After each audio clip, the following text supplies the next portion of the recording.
The impossible problem. The great chamber of the Zephyrian High Council had never witnessed such chaos. Beings from 12 different worlds argued in voices that ranged from subsonic rumbles to crystalline chimes, their forms casting strange shadows in the bioluminescent light. Ambassador Kythera watched from her observation platform, her 4 arms folded in growing frustration as the greatest minds in the galaxy failed to find answers. "The quantum play has consumed another system," announced Prime Counselor Vextar, his metallic voice cutting through the noise. The holographic display showed the Calirian system, once home to billions, now nothing but swirling masses of unstable energy. That makes 17 systems lost in the past month. The chamber fell silent. 17 systems. Entire civilizations reduced to quantum foam in mere days. The plague spread like wildfire, turning solid matter into chaotic energy patterns that defied every law of physics the Confederation understood. "Our finest scientists have exhausted every possibility," continued Vextar, his 6 eyes dimming with exhaustion. "The Altarian Mind Meld Collective, the Christhian probability matrices, even the ancient Void Walker time manipulation techniques. Nothing slows its advance." Kythera had heard these reports daily for 3 months. The plague had appeared suddenly near the galactic rim, consuming everything in its path. Planets, stars, entire space stations vanished into clouds of rioting quantum energy. What made it worse was that the phenomenon seemed almost alive, responding to their countermeasures by adapting and growing stronger. "Perhaps we should consider evacuation protocols for the inner systems," suggested Counselor Jacques, her serpentine form coiled nervously around her speaking podium. "If we cannot stop it, we must save what populations we can." "Evacuate to where?" snapped General Korath, his battle-scarred carapace clicking with agitation. "The plague moves faster than our fastest ships. We track it consuming matter at near light speed. There is nowhere to run." The argument resumed with renewed intensity. Some called for massive defensive arrays, others for attempts to communicate with the phenomenon. The mystical orders suggested ancient rituals, while the technology guilds proposed building weapons that could manipulate reality itself. Kythera had listened to these same arguments for weeks. As a diplomatic attaché, she wasn't expected to contribute to scientific discussions, but her role involved studying lesser civilizations throughout the galaxy. Her specialty was understanding how different species approached problems, and she had noticed something troubling about their current crisis. Every solution proposed followed the same pattern. Complex, sophisticated, built upon millions of years of advanced civilization. The Confederation had grown proud of their elaborate technologies and intricate theories. They approached every problem with the assumption that advanced meant better. "Esteemed counselors," Kythera said, activating her speaking platform. The chamber turned toward her, some with surprise. Diplomatic attaches rarely spoke during crisis sessions. "Yes, Ambassador Kythera." Vextar acknowledged her with barely concealed impatience. "I have been reviewing our approaches to this crisis, and I notice we have excluded one possibility from our considerations." She paused, knowing her next words would cause uproar. "We have not consulted the humans." The reaction was immediate and explosive. Laughter, outrage, and dismissive chittering filled the chamber. Counselor Jacques' eyes bulged with disbelief. The humans, those primitive bipeds who have barely achieved faster than light travel. They still use chemical combustion for basic transportation. Their mathematics are elementary, added Professor Quillen, his crystalline form pulsing with indignation.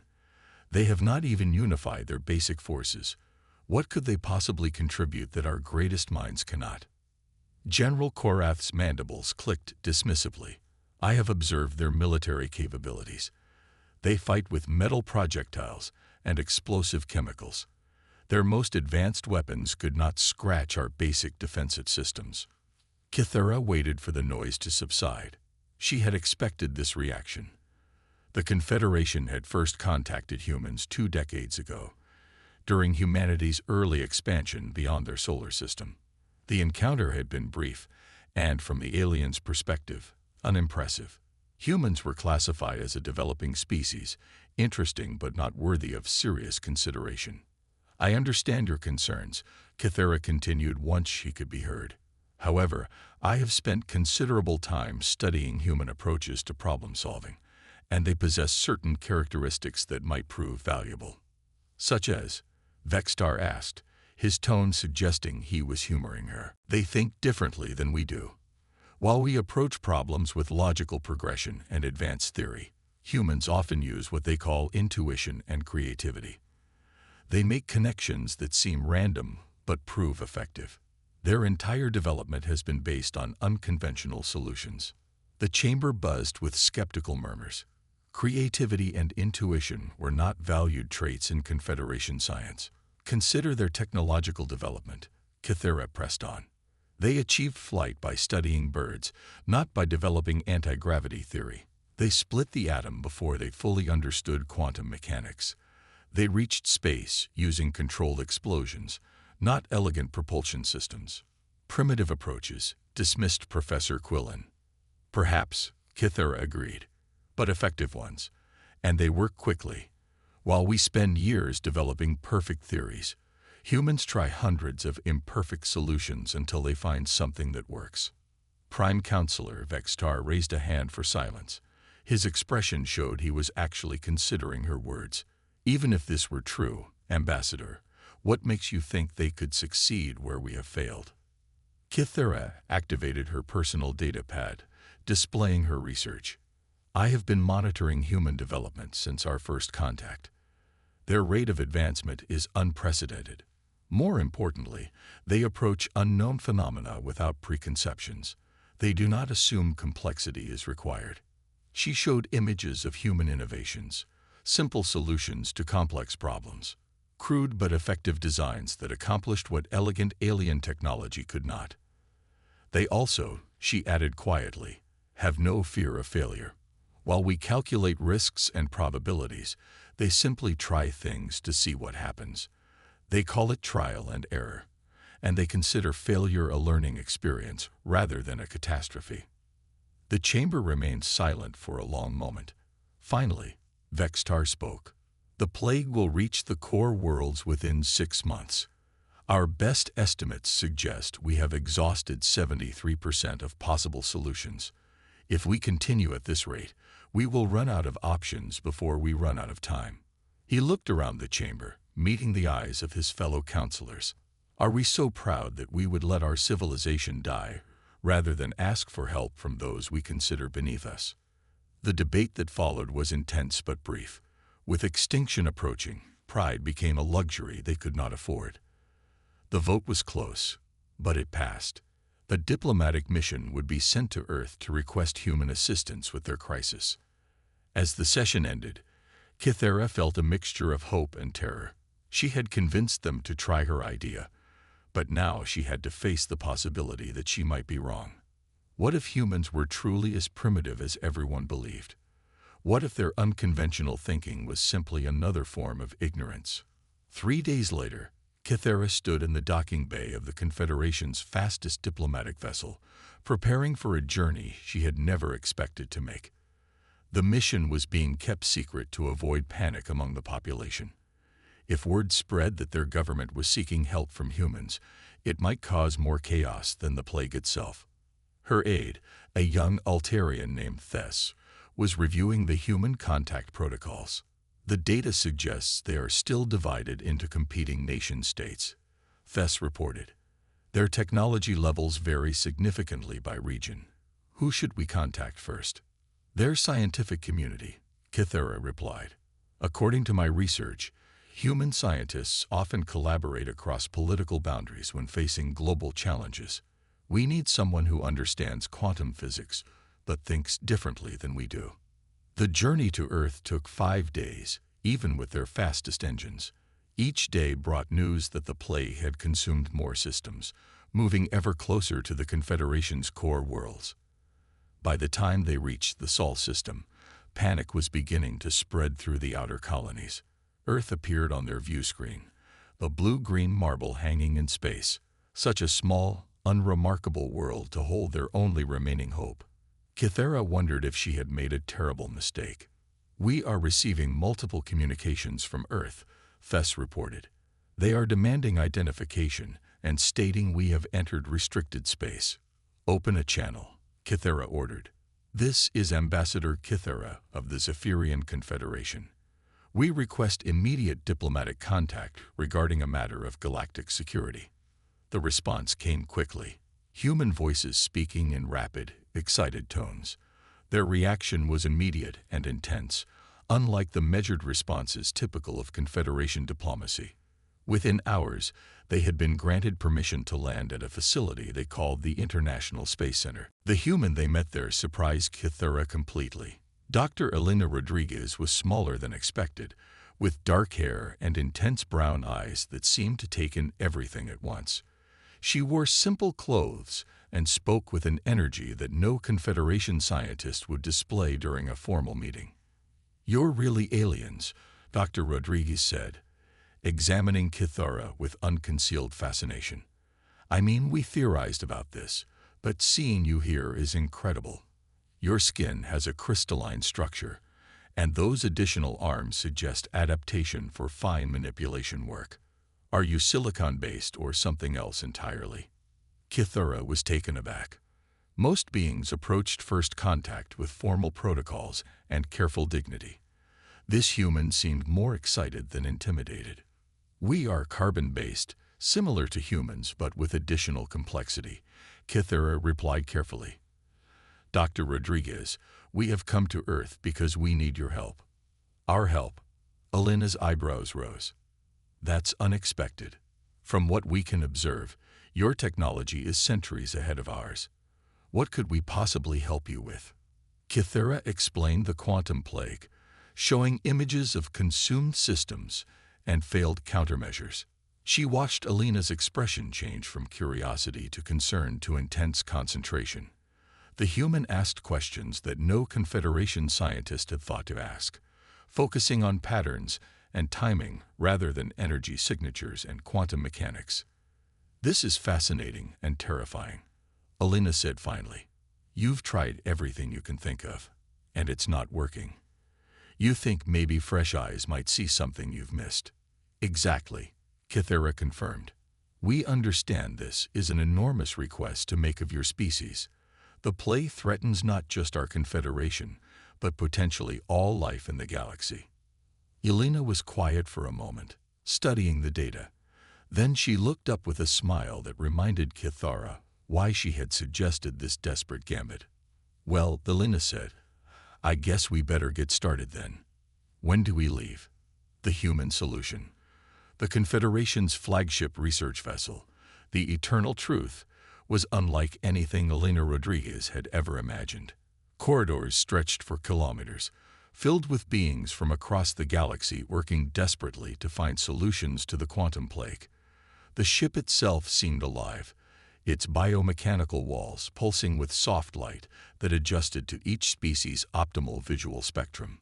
Elena walked beside Ambassador Kythera, trying not to stare at the incredible diversity around her.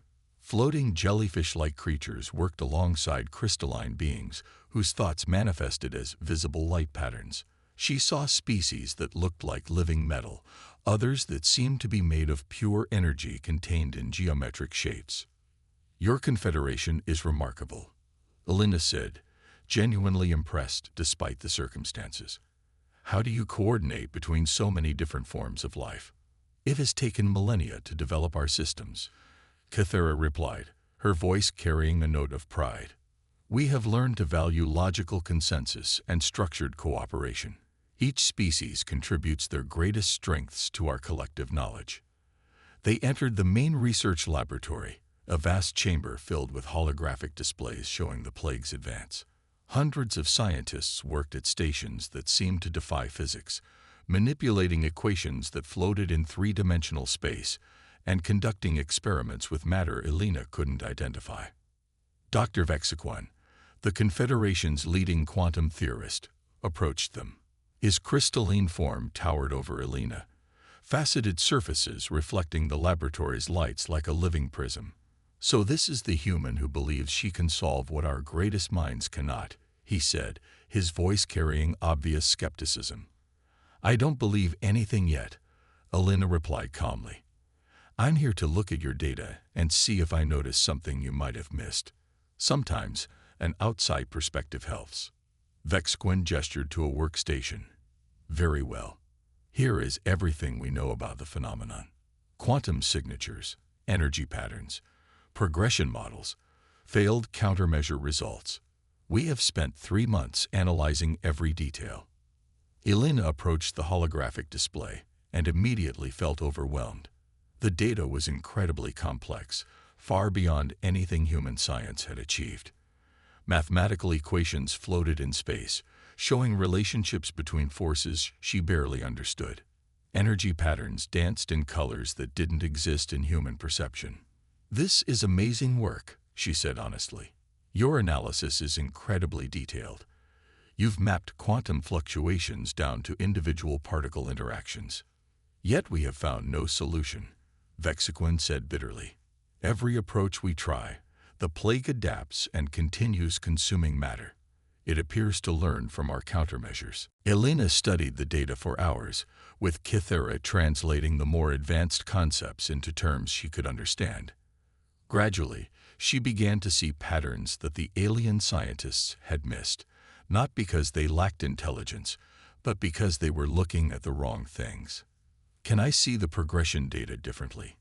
Elena asked. "Instead of quantum signatures, can you show me simple spatial and temporal progression?" "That is elementary analysis," Vexquin protested. "We moved beyond such basic approaches immediately." "Humor me," Elena said. "Sometimes basic approaches reveal things complex ones miss." Reluctantly, Vexquin simplified the display. The hologram now showed the plague's movement through space over time, without the complex quantum mathematics. Just simple progression maps showing where it had been and where it was going. Elena stared at the display for a long time, her mind working. She asked for music from Earth, claiming it helped her think.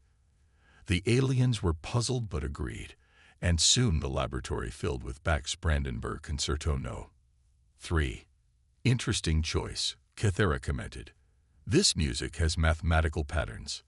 "All music does," Elena replied absently, still studying the progression data. "Harmony, rhythm, frequency relationships. It's mathematics you can hear." Something about the music seemed to resonate with the data display. Elena asked Vexquin to speed up the progression, showing the plague's movement as a time-lapse animation. As she watched the plague flow through space, while listening to Bach's mathematical harmonies, an idea began to form. "This is going to sound crazy," Elena said slowly, "but I don't think this is a plague at all." The laboratory fell silent. Even the background hum of equipment seemed to pause. "Explain," Vexquin demanded. Elena manipulated the display, highlighting patterns in the plague's movement. "Look at the progression. It doesn't move randomly or even in a logical expansion pattern. It follows specific paths, avoids certain areas, and its intensity varies in regular cycles." She overlaid galactic maps showing stellar formations, gravity wells, and energy patterns. "It's following the galaxy's natural harmonic frequencies. This isn't a disease or a weapon. It's the galaxy's immune system responding to something." "Impossible," Vexquin said immediately. "Galaxies are not living organisms. They cannot have immune systems." "Not living the way we understand it," Elena agreed. "But consider this. The galaxy is a massive, complex system with its own patterns and equilibriums. What if something disrupted that balance, and this quantum phenomenon is the galaxy's way of trying to restore stability?" She showed them correlation data between the plague's appearance and recent Confederation activities: deep space mining, stellar engineering projects, massive energy experiments conducted throughout their territory over the past century. "You've been changing the galaxy's structure," Elena continued. "Moving stars, harvesting stellar energy, creating artificial gravity wells. Maybe the galaxy is pushing back." The alien scientists exchanged glances that Elena couldn't interpret. Finally, Kythera spoke. "Even if this theory were correct, How would it help us stop the plague? We don't stop it, Elena said. We work with it. She pulled up the music player interface, showing the sound wave patterns of Bach's concerto. Music works because different frequencies combine to create harmony. When frequencies conflict, you get discord. When they align, you get beauty. Elena began modifying the display, overlaying the plague's energy patterns with harmonic frequency models. What if we don't fight the quantum phenomenon? What if we help it achieve what it's trying to do? That would mean abandoning our stellar engineering projects, protested Professor Quillen, who had been observing silently. Centuries of progress lost. Better than extinction, Elena pointed out. But I think we can do better than that. Instead of fighting the galaxy's natural harmonics, what if we tune your activities to work with them? She spent the next several hours working with the alien scientists, using human music theory combined with their advanced mathematics to develop what she called the Galactic Harmony Protocol. The idea was revolutionary and terrifying. Instead of imposing their will on the galaxy, they would learn to work within its natural patterns. This is highly theoretical, Vexaquan warned. We have no guarantee it will work. None of your other approaches worked either, Elena replied. The difference is this one doesn't require fighting something vastly more powerful than us. It requires cooperation. The test came sooner than expected. Long-range sensors detected the plague approaching a Confederation colony world with over 1 billion inhabitants.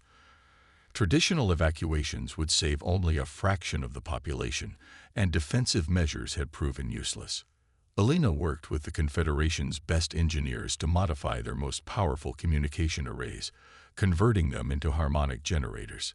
Using principles from human music theory scaled up to galactic proportions, they created what Elena called a galactic tuning fork.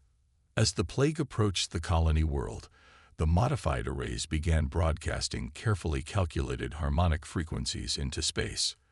Elena had based the frequencies on patterns she observed in the plague's movement, trying to create resonance rather than opposition. The first results were terrifying. The plague's advance accelerated, and for a moment it seemed Elena's intervention had made things worse. Then something remarkable happened. The chaotic quantum energy began organizing itself, forming complex patterns that pulsed in rhythm with the harmonic broadcasts. Instead of consuming the colony world, the plague began flowing around it, following the harmonic patterns like water following a channel. The destructive quantum foam transformed into organized energy streams that actually stabilized the local space-time continuum. It's working, Kythera whispered, watching the display in amazement. The plague is retreating from inhabited systems. More than retreating, Elena realized. The phenomenon was beginning to repair damage it had previously caused. Stars that had been destabilized were returning to normal fusion patterns. Planets that had been partially consumed were reforming from the quantum energy. It was never trying to destroy, Elena said with growing excitement. It was trying to fix what had been damaged. We just needed to show it how to do that without destroying everything in the process. The success at the colony world led to rapid implementation across Confederation space. Elena worked tirelessly with alien scientists to establish harmonic generators throughout their territory, creating a network that worked with the galaxy's natural frequencies rather than against them. Within weeks, the quantum plague had transformed from a destructive force into a healing one. Systems that had been consumed were restored, often in better condition than before. The galaxy's equilibrium was being restored, but now in cooperation with its intelligent inhabitants rather than in spite of them. Standing on the observation deck of the Eternal Truth, Elena watched as a star system reformed itself from quantum energy, its planets taking shape according to harmonic patterns that were both mathematically perfect and naturally beautiful. You have saved us all, Kythera said, joining her at the viewport. The High Council has voted unanimously. Humanity will be offered full membership in the Confederation, with all rights and privileges of a founding species. Elena smiled, but her expression was thoughtful. I appreciate that, but I think we all learned something more important than just solving this crisis. You don't always need the most advanced solution to solve the biggest problems. Sometimes you just need to listen to what the universe is trying to tell you. And how did you know to listen? Kythera asked. Elena laughed. Music, believe it or not. Humans learned long ago that the most beautiful sounds come from harmony, not from individual instruments trying to overpower each other. We just apply that same principle on a galactic scale. As news of the resolution spread throughout Confederation space, Elena found herself at the center of a paradigm shift. The galaxy's most advanced civilizations were suddenly interested in human approaches to problem solving. Creativity, intuition, and unconventional thinking became valued traits rather than primitive limitations. The Confederation began incorporating human-style thinking into their research methods.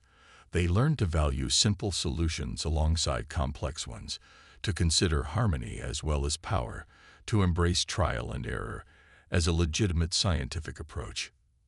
Elena returned to Earth as humanity's first galactic ambassador, but she carried with her something more valuable than titles or technology. She had proved that intelligence wasn't just about advancement or sophistication. Sometimes the most important thing was knowing when to work with the universe instead of trying to conquer it. The quantum plague became known as the Great Reharmonization, a galactic event that not only saved civilization but improved it. And at the center of that transformation was a simple human insight: that cooperation creates more beautiful music than competition ever could. Years later, as Elena stood before the rebuilt High Council chamber, now filled with human representatives working alongside their alien colleagues, she reflected on how far they had all come. The galaxy was stronger now, not because one species had conquered it, but because all species had learned to sing together in harmony. The universe, it turned out, had been waiting for someone to teach it how to make music instead of noise. And sometimes, the best teachers were the ones everyone thought were too simple to understand the lesson.